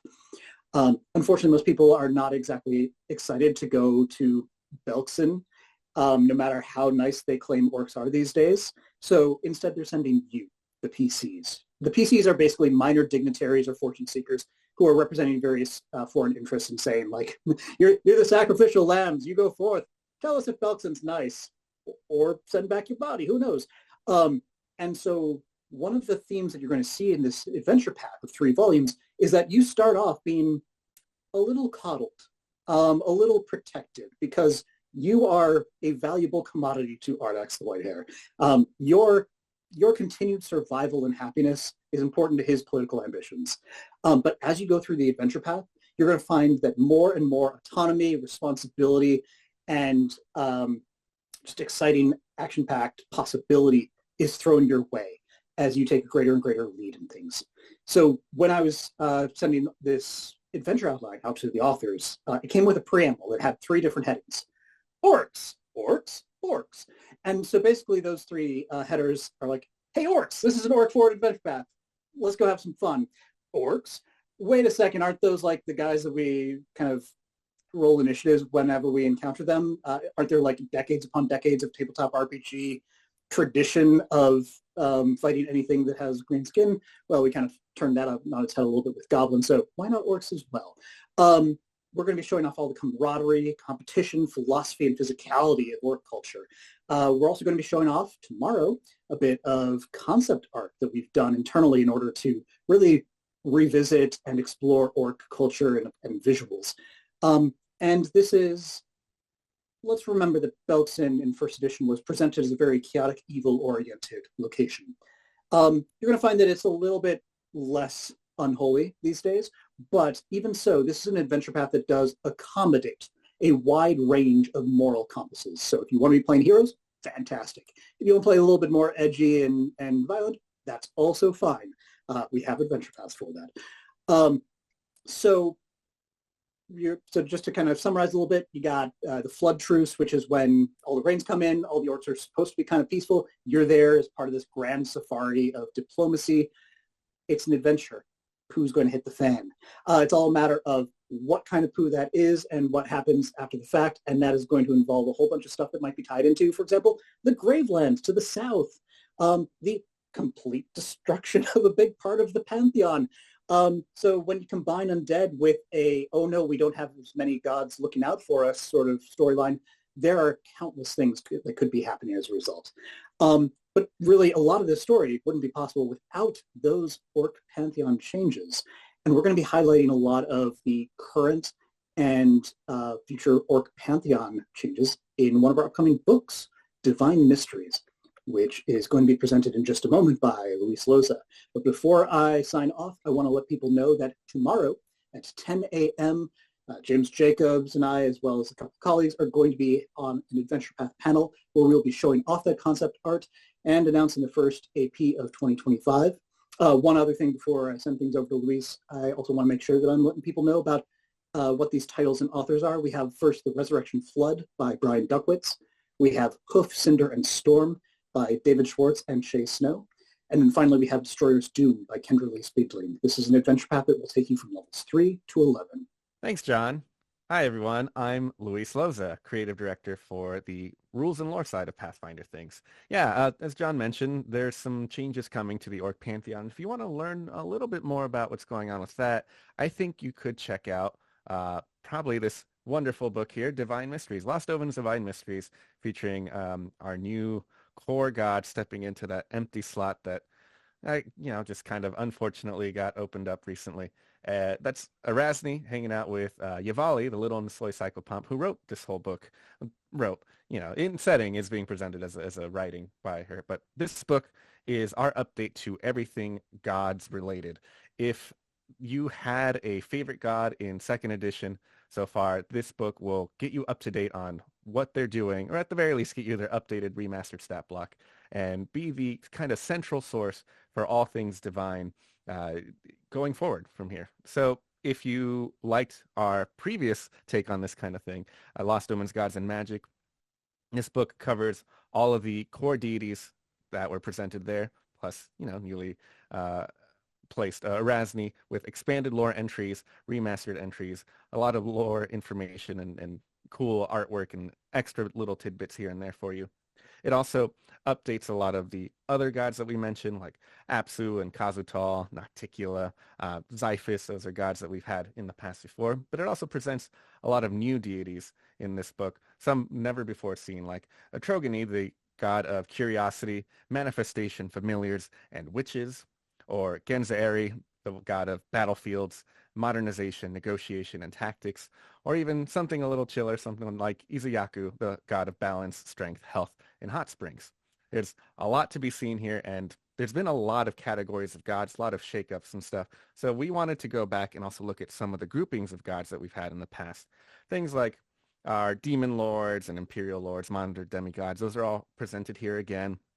A lot of these ranks are expanded to include more gods than we presented originally in Gods and Magic. But there's also new categories of gods that we haven't discussed in second edition quite yet, like our Aslanti gods or the Sakiel Tormentors. Those guys are always fun.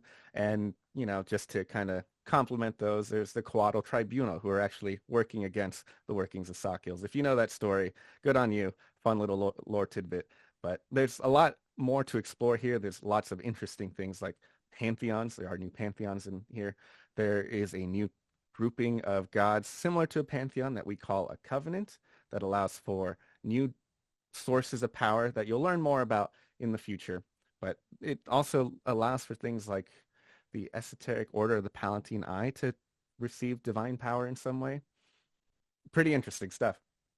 There's a lot of new mechanics as well in this book. If you're someone who loves playing your cleric or champion, there's going to be options for you here. There's also options for anyone who doesn't have divine power innately. If you are a rogue or a fighter, you have new abilities that you can look forward to here. And of course, there's always new spells. We've updated our domains. Any domain that showed up in second edition so far has been updated to remastered rules, and it's all collected under this tome. There's new archetypes, like the Razmiran priest archetype. If you want divine power from Razmir, the living god, who grant all of your glory and sacrifices to him.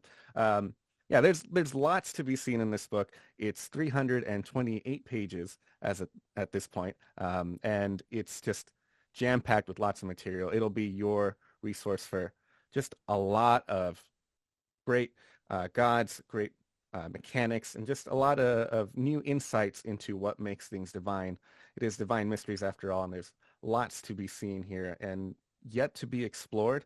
I know there's a couple of mysteries that you might want to check out, like figuring out what's up with Abadar's brother, or what Torag has to do with this whole orc pantheon thing. There's just a lot of secrets to be found here, so I recommend checking this out. This comes out later this year in November. If you want to learn more about the details in this book, you can check out the panel in just a few hours, the God's Reign, Death, and Renewal panel, where I'll be sharing a little bit more, sharing some artwork, and a few more details and a few more teasers. That's at 1 p.m. Pacific later today. But I think that's all the God's Brain stuff we had for you today. For now, we're going to hand it off to Organized Play and see what's coming in the future. Hi, everyone. I'm Alex Speidel, Paizo's Organized Play Coordinator, and we're here today to talk to you about Paizo's Organized Play programs and what's coming up here in 2024. For those of you who aren't familiar with Organized Play, Pathfinder and Starfinder Society are our two Organized Play programs. Each month, we release a new single-session adventures that tie into a larger year-long storyline. Organized Play is really great if you're looking for a campaign with a flexible schedule, you're looking to meet other gamers in your community or at conventions, or if you're just looking for standalone one-shot adventures for your home group. And today I am joined by a couple of our lead developers who are going to tell us a little bit about what's coming up this year. First of all, I'm joined by Jessica Catalan. Jessica, would you like to introduce yourself to the people? Hello, everyone. I'm Jessica Catalan, Senior Developer at Paizo and Head of the Starfinder Society. Fantastic. So, Jessica, the big story for Organized Play, I think, at PaizoCon is that we are launching year 7 of Starfinder Society in just a few hours. People are going to get their first chance to play the brand new introductory adventures for the year. So, can you tell us a little bit about what's coming up this year and what the storyline's about? Yeah, so join us at PaizoCon as we launch the brand new season of the Starfinder Society. That is the Year of Era's End. This is a big, exciting season for us, as it's the last season of the Starfinder Society that'll be using Starfinder First Edition rules. Next year, we'll be launching right into Starfinder Second Edition. That means that we are aiming for the stars. We are wrapping up a lot of ongoing storylines. We're visiting fan favorite locations and characters, and we're showcasing big galaxy-changing events that'll give you a bit of a sneak peek into the future of Starfinder. Our meta plot is launching also right now at PaizoCon as our new First Seeker Sarmak leads an expedition to an ancient city of the first ones on Abalon. You can get in on those games right now. You know, I hear also that Zoe is in a bit of legal trouble, so you can lend a hand with that one too. It's great fun. And finally, you can play the brand new interactive special that is number 699, The End Awakens, this weekend. Join the Starfinders on a routine planetary survey when the swarm suddenly awakens from hibernation. I wish all of you the best of luck in escaping the planet alive when the end awakens. That all sounds fantastic. I'm so excited for the storylines that are coming this season. But of course, also, we have the Starfinder Playtest releasing in just a couple of months. And I hear that there are a couple of playtest scenarios coming as well. Can you tell us anything about those? Well, I can tell you that they sure do exist. But if you want to hear more, I invite you to tune into the PaizoCon Organized Play panel to learn more about them. We'll talk all about it. All right. Well, I guess the people will just have to come back later to learn about those. Thank you so much, Jessica. I'm also joined today by Shay Snow. Shay, would you like to introduce yourself to the people who might not know you? Yeah, hi, I'm Shay. I am a developer at Paizo, and I am part of the developers that do Pathfinder Society. Yes. So we have a couple of new scenarios releasing this year at PaizoCon, of course, but we also announced recently our upcoming Year 6, which is going to launch at Gen Con in just a couple of months at the beginning of August. Can you tell us a little bit about what's coming here in Year 6? What's the big banner this year? Yeah, Year 6 is the year of Immortal Influence. This year we have this new up-and-coming socialite in Absalom. Her name is Hesla Embersplitter, and she seems to be up to something that the Pathfinder Society is not playing with, but she has some very powerful allies, and it's kind of up to the Pathfinders in order to see what she's up to and put a big stop to her plans. As for more information on that, I mean, you'll just have to play the season. That all sounds very good. I'm very excited. And I think this is also our first season that we're releasing fully under the Remaster rules. Is that correct? That is correct. Everything is now fully up to date with Remaster rule set and everything. Fantastic, super exciting. And it sounds like, at least based on the season title, Immortal Influence, that sounds like it might maybe have some connection to the ongoing War of Immortals storyline we just heard so much about. Can you tell us anything about how the God's Reign or the War of Immortals might affect this season? Oh, yeah, I'm getting a little bit of selective amnesia, so I don't think I'll remember in time, but I will probably remember just about for the upcoming Organized Play panel. All right, then. Keep your secrets. Seems like I'm not getting anything more out of either of our developers, so I'll have to invite you all to come back to our organized play panel later today, 2 p.m. Pacific time. I'll be back with Shay and Jessica as well as Josh Foster to talk about everything upcoming in organized play, and maybe I'll be able to nail them down and actually get some answers out of them. After that, our games here online begin at 4 p.m. Pacific time, our first block of games, and they run all the way through the end of Monday, so please come on out and join us for some organized play. Now we'll go ahead and pass it over to Andrew to talk more about digital adventure support products. Hi, I'm Andrew White. I'm the digital products lead at Paizo, which means I'm working on partnerships with digital tool creators, content creators, virtual tabletops, all the kinds of stuff that you can use to enjoy all your Pathfinder and Starfinder playing needs with your friends and your family without ever having to interact with another human being or ever seeing the sky. It's fantastic. There's no better time than the present right now to be able to do all of those things.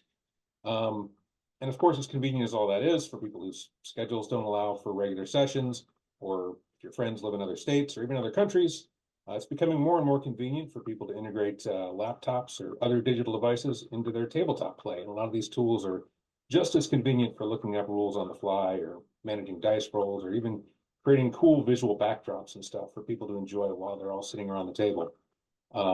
Makes everything that much easier. We're talking about tool sets like Demiplane to create Pathfinder Nexus for us. We've got Hero Lab. We've got character creators on Hero Lab. Demiplane Archives of Nethys, of course, which has provided a free resource for rules content for many years for us now. Thousands of pages of rule content, die rollers, content, character builders, all sorts of cool stuff like that. Obviously, virtual tabletops like Roll20, Fantasy Grounds. They offer a ton of premium content for both editions of Pathfinder and Starfinder.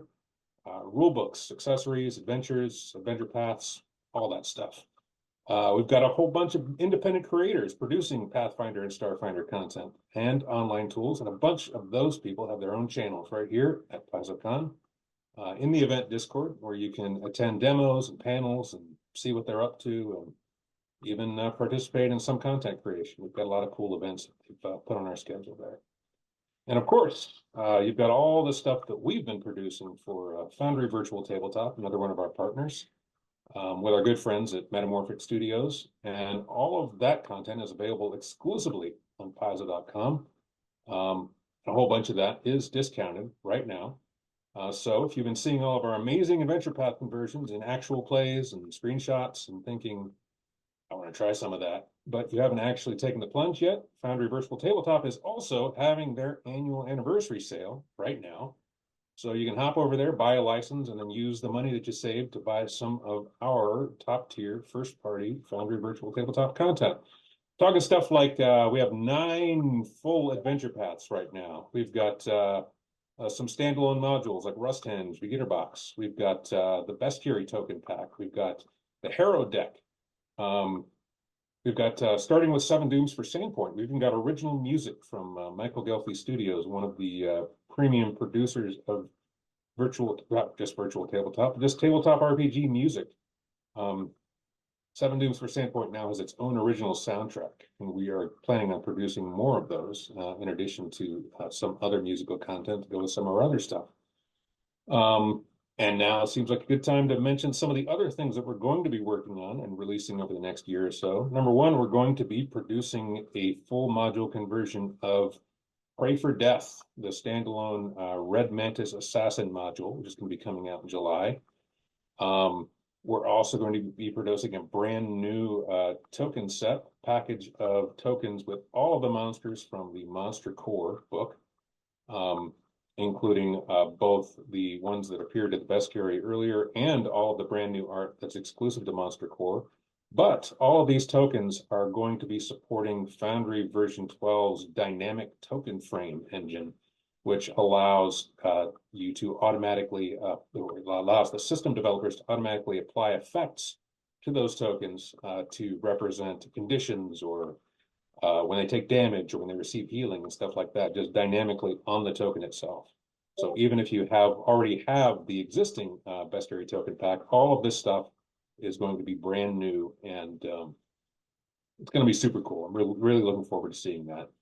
The biggest release, obviously, upcoming is going to be the Starfinder Playtest, which is going to be coming out in August to coincide with the actual release of the playtest itself. That is going to be built specifically to complement the Starfinder second edition system that's being built for Foundry by the volunteer development team right now. And that's going to include both of the big playtest adventures, those being A Cosmic Birthday and Empires Devoured. And it's also going to support the org play scenarios, Shards of the Glass Planet, and It Came from the Vast. And then later in September, it's also going to be updated with the third scenario, Wheel of Monsters. I already mentioned that there's going to be more music coming out from Michael Gelfi Studios to coincide with our future adventure paths. And again, possibly some other stuff that they're working on. They have been delving for a back catalog for inspiration and seem really excited about digging out some stuff out of the archives and producing music for content that you may be playing that's been in our back catalog for a while. They will, among other people, they will be appearing on our virtual tabletop panel later on Saturday. We will be getting a segment where we talk to the composers from Michael Gelfi Studios, as well as the lead developers on the Seven Dooms for Sandpoint and the Wardens of Wildwood Adventure Path, James Jacobs and John Compton, to talk about inspirations and how they tie music to content and just generally how that whole process works.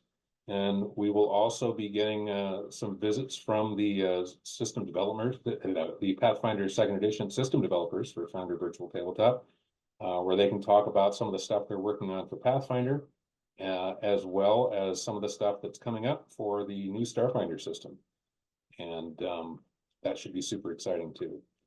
So yeah, we've got a lot of stuff on the docket right now, and really looking forward to sharing some of it with you later on in the con. So enjoy yourself.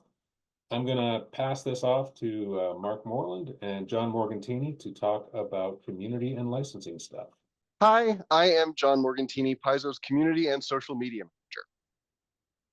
And I am Mark Moreland. Returning to you after just a few minutes, you can see I did a quick change. It is totally the same day that previous segment was recorded, I swear. And I am still Paizo's Director of Brand Strategy. And John and I are here today to talk to you a little bit about our licensing and community partners. Yeah, John, part of the title and everything. Yeah, why don't you go ahead and talk a little bit about our community members and those communities that we want to highlight. Absolutely. So Paizo and finders of all types would not be the same without the people who enjoy our games and who converse with us online and have that discourse with us. I especially want to highlight the volunteers of the various forums and Discords and Reddits and all of those places where you're actively engaged in that conversation. It is because of people like you that we get hyped to create these products in the first place, and why we get so excited to share them with you, because we are all reaction people and we love to see the reaction online. And the outpouring of just general goodwill towards us has been amazing. 2023 was a bit of a year, but we pulled through it, and we've got some really great stuff coming up. There's going to be lots of partners and stuff that we're going to be talking about for this upcoming weekend, and I don't know, there's a few things coming up that you just might want to pay attention to over the next 8 months or so for no reason whatsoever.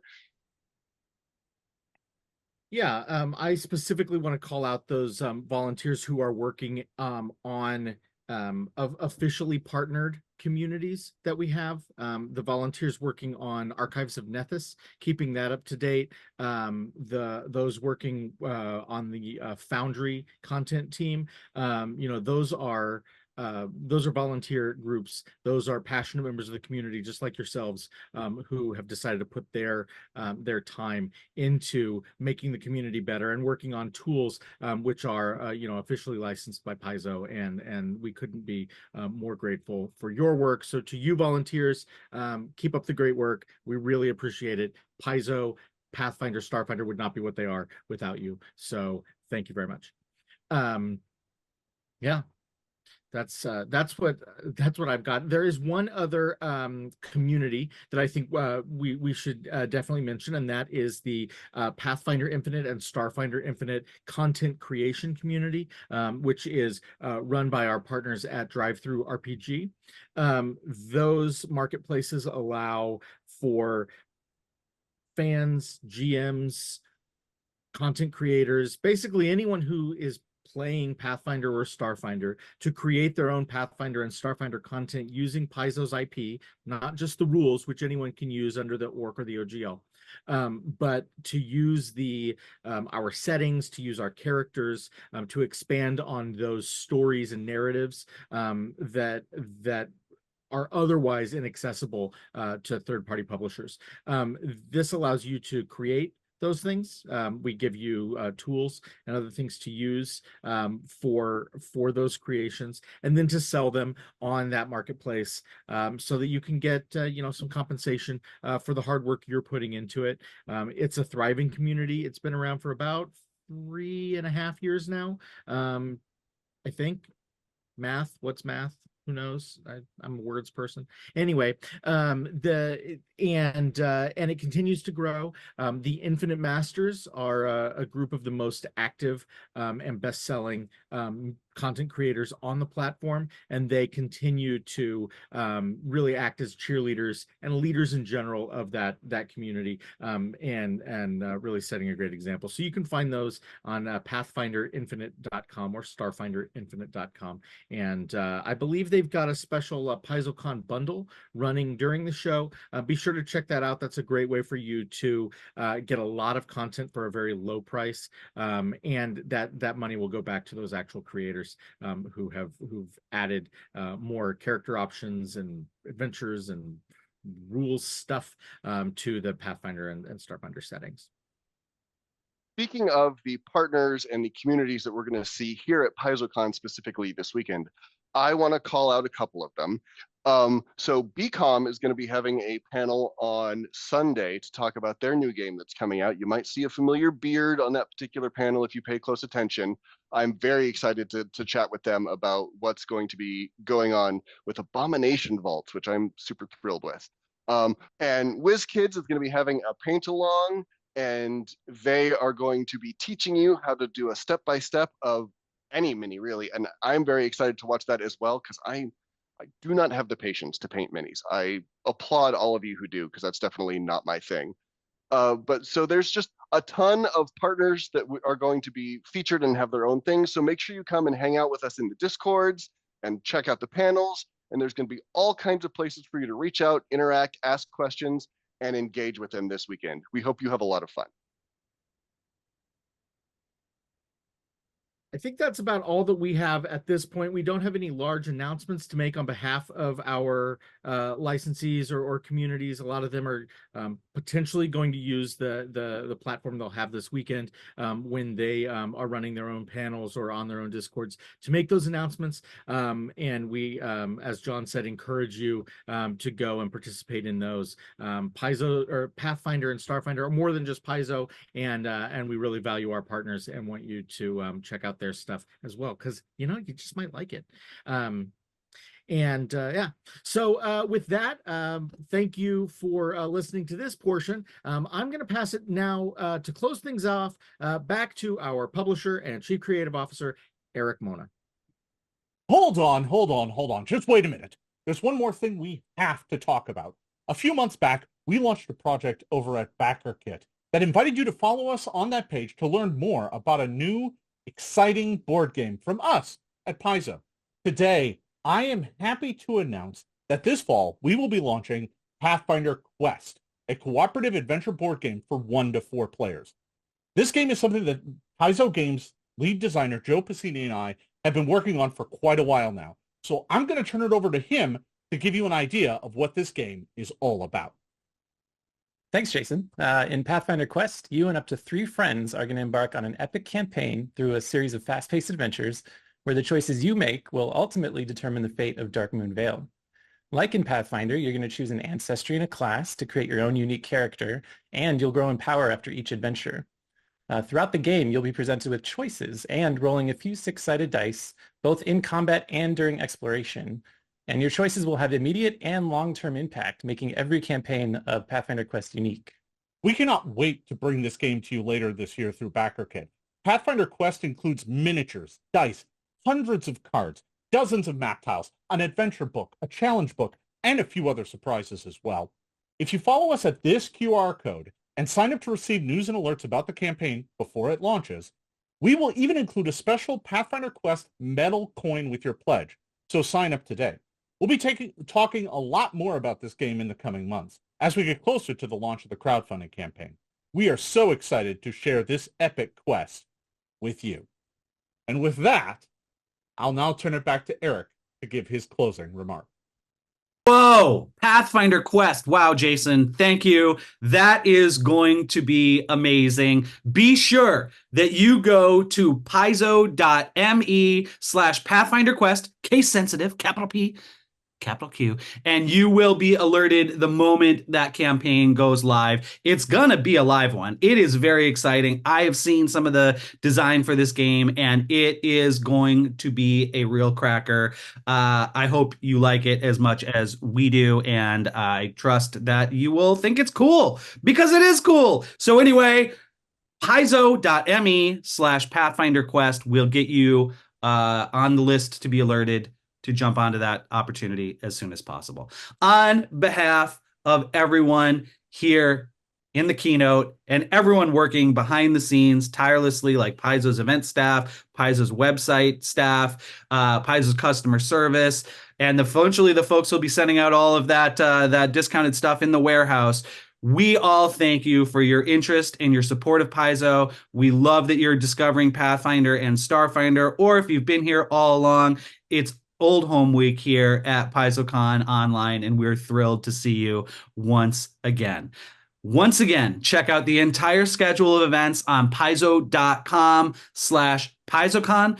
Don't forget that promo code for paizo.com, PaizoCon 2024, and stay tuned for much longer, in-depth dives into some of the stuff we just heard about, some of the stuff that we haven't had time to talk about in the keynote. The staff is here on Twitch all weekend long, and we cannot wait to talk with you about the things that excite us about Pathfinder and Starfinder.